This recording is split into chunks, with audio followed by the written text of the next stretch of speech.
Hey folks, today we are going to be comparing the Gibson Les Paul versus the Fender Stratocaster. Both American made, both great bodies, both great guitars. Let's get started. So right off the bat, you're going to notice that the Gibson Les Paul has a much boxier look. Obviously a very different looking body when comparing the two.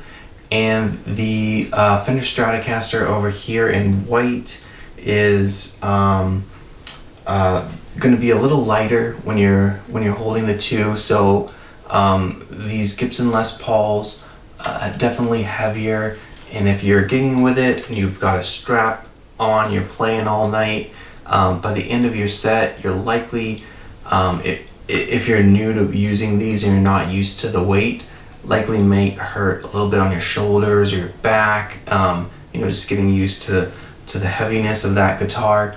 Some people prefer it and feel that, having a heavier guitar gives you better tone. I think that they're both great guitars, but they're both going to give you different sounds. So with that, let's just kind of get into what they're good for. Kind of going down to the pickups, you notice that the Les Paul has two humbuckers, and these humbuckers are kind of known to give you like a much warmer tone, and you see a lot of people in metal bands playing these. They're played in blues, played in jazz, which blues and jazz, definitely you see a lot of Stratocasters in that genre as well. But more metal in with this classic rock, and very versatile guitar. You see it in a lot of genres. With the Stratocaster, however, you're going to see this a lot more in alternative rock music. So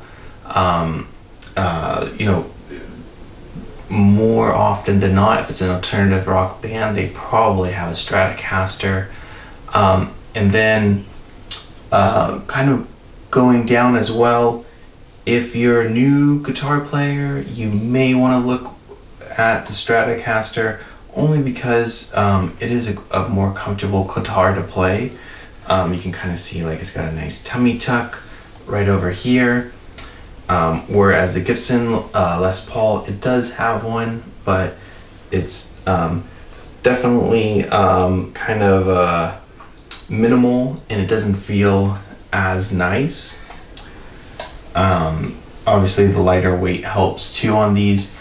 The neck on the Fender is going to be a lot longer than the neck on the Gibson Les Paul.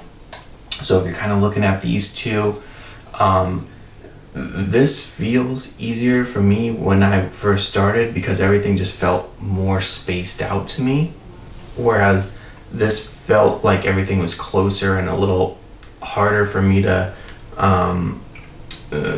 move around and maneuver. But everybody's different, and just trying them both out will definitely help you. A longer neck means there's going to be more tension on your guitar.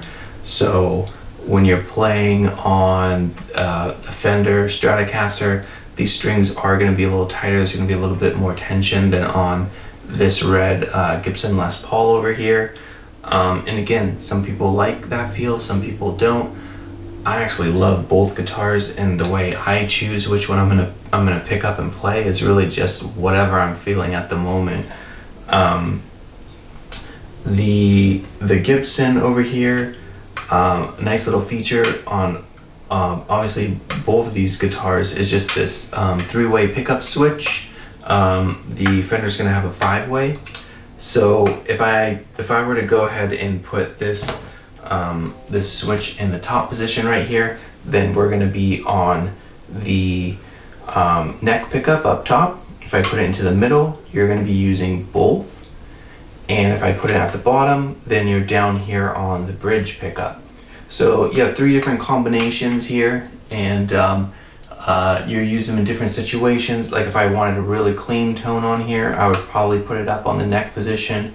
If I'm playing something a little harder and want to get some distortion, like some nice grit and dirt, I would put it down here in the bridge pickup and experiment around and see, you know, at sometimes it might make sense just to have them both on. And then over here with the Fender, however, the bottom one right here is going to be this bottom pickup. The one up is going to be these bottom two. Middle is going to be all of them. One more up, you get these top two, and then all the way up you're getting the neck pickup. And then something nifty on this guitar, and not on every guitar, but on this one specific, they have a little button here. You push it in on the volume knob, and it's going to make this switch have different combinations when selecting all the pickups. So that's something cool that they offer here, and it just kind of gives you more possibilities and more variety when playing things. Let's see. The tuning pegs on both of these I feel are fine just when you buy them. You're going to want to look and see just based on the model. Some are going to offer locking tuning tuners like this one. Some aren't, like this Les Paul, and most Les Pauls that I've seen don't have the locking tuners. Some do though. It definitely makes it a lot easier to tune your guitar and keep it in tune, especially with a Fender, because you do have the whammy bar, which I don't have on here, but it's basically a little bar that you put in, push down on it, and it's gonna kind of stretch your strings and give it a real cool sound. But if you don't have those locking tuners, it can make your guitar go out of tune real quick. The Les Paul does not have that option, so it's not something you need to worry about.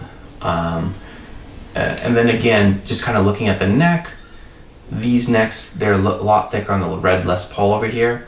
It almost feels more like a baseball bat when you're grabbing it, versus these Fender Stratocasters, a lot thinner, more tapered. Just kind of take a look at those and you can kind of see. Other than that, I would say really the best way, if you're considering which one is a better guitar for you to buy, is just to play them both and see which one resonates with you, which one feels better, and which one's giving you a better tone.